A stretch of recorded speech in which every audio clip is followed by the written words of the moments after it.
Ada sebuah video di mana saya dikirim linknya menceritakan ramalan Jayabaya tentang keadaan dunia saat ini. Lalu dia menggabungkan sejarah 7 presiden belakangan di Indonesia yang ternyata berpola atau ada polanya. Pola sepertinya halnya di Amerika. Rakyat Amerika memilih yang sesuai dengan kebutuhan bangsa Amerika pada saat itu untuk mengantisipasi masa depan dan manfaat yang akan rakyat dapatkan ke depannya. Jadi kalau rakyat Amerika perlu keuntungan finansial alias rakyatnya mau kaya, maka Partai Republik lah yang terpilih menang. Karena Partai Republik cirinya menurunkan pajak dan menswastakan negara. Kalau Partai Demokrat yang terpilih, pajak naik namun fasilitas negara untuk rakyat jadi gratis dan lengkap seperti sarana kesehatan dan pendidikannya. Demikian juga 7 presiden Indonesia menjabat selama ini, maka semua bergaya sama, yaitu heavy on government atau berciri apa-apa pemerintah, ala Partai Demokratnya Amerika, ala sosialisnya Tiongkok. Sementara para kandidat yang akan bermain di 2024 saat ini semuanya berciri sama, berpola sama dengan 7 presiden yang telah berkuasa, apa-apa pemerintah.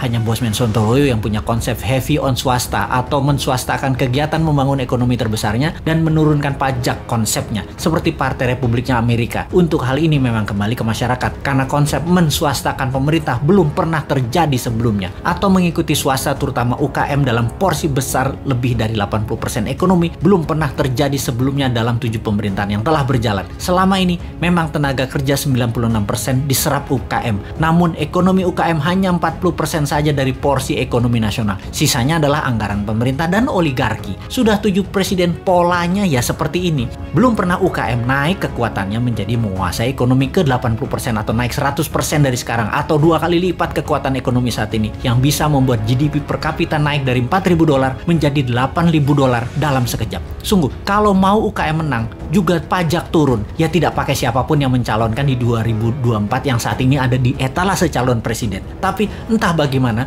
bangsa Indonesia apakah mau berubah atau tetap, ya belum tahu juga. Apakah efek corona yang meluluh lantakkan ekonomi saat ini dan mengambiarkan kesehatan masyarakat saat ini yang dikelola oleh pemerintah yang menjabat atau oleh masyarakat masih layak menjabat ke depannya di tahun 2024? Ya terserah rakyat. Jadi kita biarkan sampai 3 tahun ke depan aja. Kita lihat di tahun 2024 akankah memilih calon dari yang ada di etalase saat ini yang berciri sama dengan 7 presiden yang lalu, atau pilih calon-calon baru yang berciri baru bahkan beda seperti ala Sontoloyo misalnya. Tentunya bukan Bosman ya, dia mah nggak pantas, orang pedagang recehan dan provokator doang bisanya. Ciri presiden yang lalu-lalu adalah kuat hutang pinjaman dari negara lain. Dulu banyaknya ke IMF, sekarang malah 2, IMF dan Tiongkok. Dan nanti kalau yang jadi salah satu dari kandidat yang ada, rasanya sama, berhutang juga. Hanya konsep bernegara MMT yang berani cetak duit berbasis proyek anak negeri. Proyek ini berbasis UKM. Kalau UKM mau maju, ya pilih model MMT. MMT itu pro swasta banget dan menurunkan pajak. Kalau lihat dari pajangan etalase, ya mereka kebanyakan memuja pilihannya tadi hanya orangnya, bukan konsep bernegaranya. Karena tidak satu pun punya konsep. Asli mereka yang mau jadi presiden saat ini punyanya satu, bagaimana jadi populer agar terpilih. Mek ngono tok ilmunya. Bener deh,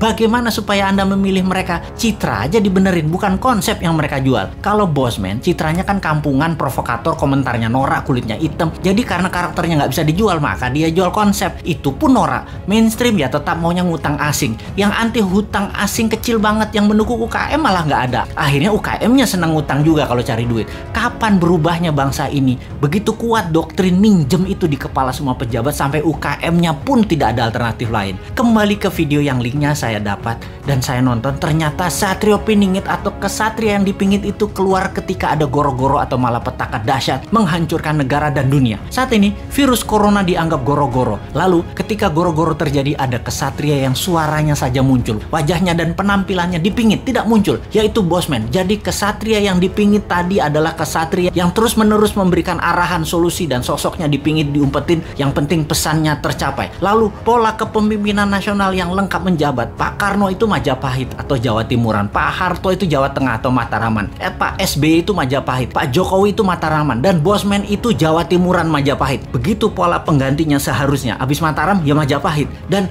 sekali lagi sahabat, kedua informasi terakhir itu lebih ngaco lagi sahabat dari MMT-nya Bosman dan pro swastanya Bosman. Wis, sekarang kita semua sing sehat, selamat, tinggikan imunitas dengan banyak guyon-guyon segar. Jangan urusi Bosman. Bosman memang jancuk.